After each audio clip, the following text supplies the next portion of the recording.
Welcome back to Square Off, and still with Decision 2024. Right now, we're scouring the results of last week's primaries to spotlight the larger stories that matter in the November elections.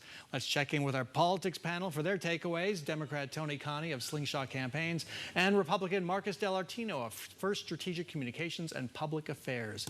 Welcome back. Okay, takeaway number one. Carrie Lake wins 55% of the vote to win her U.S. Senate primary. Good number, bad number? Not an expected number. How's that for keeping it rosy? Not I think everybody expected a much higher margin coming out of that race. I mean, she spent, I think, 4 or 5 times the amount of money that Mark Lamb spent, and she didn't get the big margin that she was expected. But the thing that is more expected is the conventional wisdom was she was going to win by a lot, but consistently polling shows that there are a significant number of Republicans who just don't like her. That's showing up in basically every poll. It doesn't mean they won't vote for her in the general, but it means there is some dissatisfaction with her, and we'll see if that impacts enthusiasm in the general. Okay, Trumpers' revenge. We saw this up and down the ballot.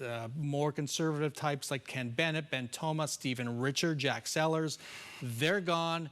Feels like a party purge. Yeah, it's exactly what it is. I think that it feels exactly like a party purge. And they have put up some candidates that just are completely unqualified. You have Justin Heap, who is the guy that knocked off Stephen Richer, who, you know, his biggest qualification is he'll do whatever the Turning Point USA people tell him to do. And he has, you know, consistently violated campaign finance laws, which is what he will be in charge of if he is elected. And I think that the Republican voters are going to reject putting somebody so weak up. And now it's up to the Democrats to knock him off. Is this the last gasp of conservatives in the party? No, I don't think so. I think we're looking at an isolated basis. I mean, Stephen Richer would tell you this to his face. I mean, telling the voters you'd vote for Biden in a Republican primary was not your brightest idea. And frankly, there was 100 other great responses I could come up with just off the top of my head.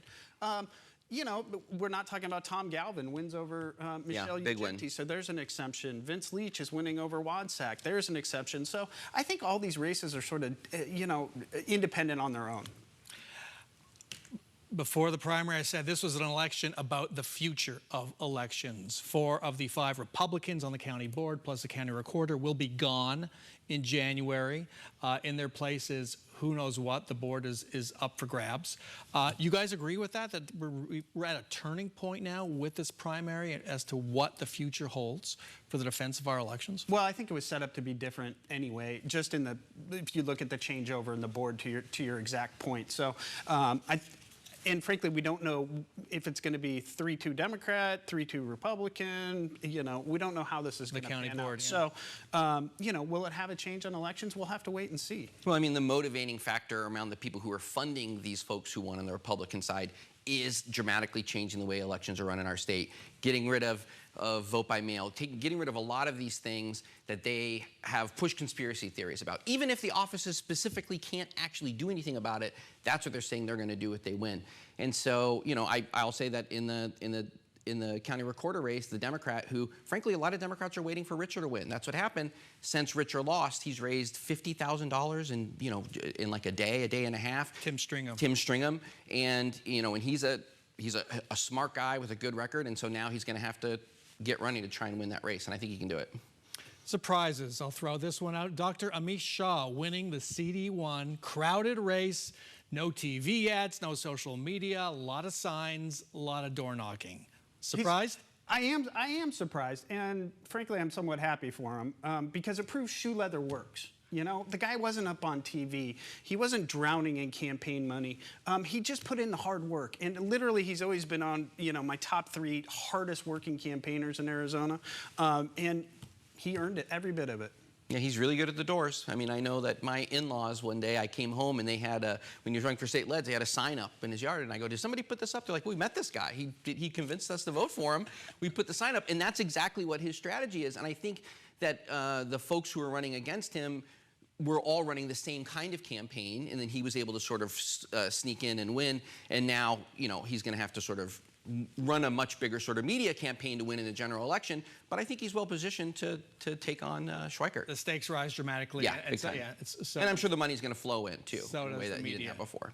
Your surprise. Juan Mendez, who's probably been part of the Arizona legislature since he was like 12 years old. He's been a pillar down there for the Democrats, assistant minority leader in the Senate, runs for the House and loses.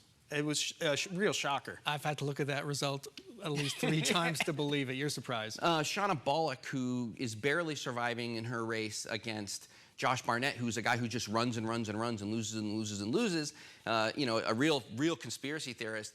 And it seems that there's a lot of Republicans who are frustrated with the vote that she took on abortion. And so, or maybe it's some of the ethics stuff. I don't know. But I was really surprised at how weak she was in that race. All right. Tony Cani, Marcus Dell'Artino, thank you so much for joining us. Good to be here.